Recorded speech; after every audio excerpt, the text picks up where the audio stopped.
Il-Ministru tal-Edukazzjoni Evarist Bartolo fl-2015 kien wiegħed li l-iskola primarja ġdida fil-Qawra se tkun lesta sal-2017. Sentejn wara din id-data l-iskola la fija klassijiet, la sports ground u wisqan għal-liema biex għal sena skolastika oħra se tinżamm magħluqa. Din li qegħdin taraw wara hija l-iskola primarja tal-Qawra. Jew aħjar dik li suppost kellha tkun l-iskola primarja tal-Qawra għaliex kien fl-2015 li l-Ministru tal-Edukazzjoni Evarist Bartolo b'tant pompa ftaħar li sal-2017 kien se jiftaħ din l-iskola li qegħdin taraw warajja.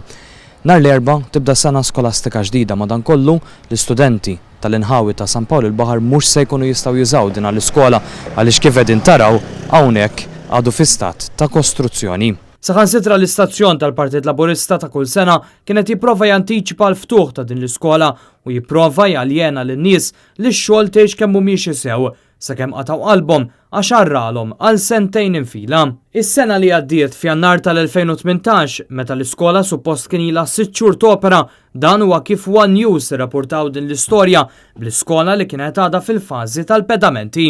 Sa dakinhar il-Midja Laburista kienet qed tgħid li l-ispiża kienet se tkun ta' 8 miljuni u nofs. B'investiment ta' 8 miljuni u 500,000 euro beda u għaddej ġmielu x-xogħol fuq skola primarja ġdida fil-Qawra. L-iskola hija mifruxa fuq 7,359 metru kwadru. Sena ilu wkoll din id-darba f'Awwissu One News reġgħu bi storja oħra minn sensiela li kienu qed jagħmlu sakemm il-proġett waqa' lura. Bħal dejjem id-diskors baqa' l-istess. Il-proġett miexi b'ritmu maġġel. Miexi b'ritmu maġġel u skont kif pjanat ix-xogħol fuq l-iskola primarja l-ġdida tal-Qawra. Mill-istess servizz ta' Wissu ta' min jinnota li f'7 xhur biss u fi kliem l-istazzjon tal-Partit Laburista stess l-ispiża telet b'1,5 miljun oħra. L-investiment fuq din l-iskola mistenni jilħaq l-10 miljun euro. Ftit xhur ilu fi frar reġa' rralhom meta ddikjaraw li f'Settembru, jiġifieri jumejn oħra, kellhom jidħlu l-ewwel studenti f'din l-iskola.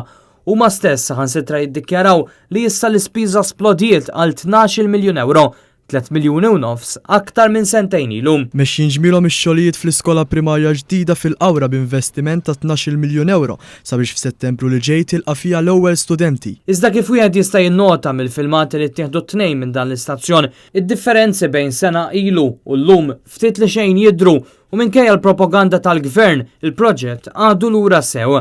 Is-servizz ta' frar kien l-aħħar wieħed dwar din l-iskola għal One News wara li rrealizzaw li kull min jersaq lejn din l-iskola kienet jinduna li kienu qed jippruvaw ibellaw ir-ross bil-labra. Tant li minn fuq is-sit tneħħa anke l-kartelluni li kien jgħid li l-iskola sa titlesta sa tmiem l-2017 biex issa twaħlet tabella li ma tagħti l-ebda indikazzjoni ta' data. Sadattant il-gvern ilu s-sena wara l-oħra inniżżel it-tlestija ta' din l-iskola fil-budget biex bħalli kieku jbellaħħa lin-nies li kull sena qed ilesti xi skola differenti u ġdida. Dan id-diżastru fl-iskejjel il-ġodda u nuqqas kbir ta' għalliema tefgħu lis-settur fi kriżi, tant li fl-aħħar ġimgħat kibret sew il-pressjoni fuq il-Ministru Evarist Bartolo.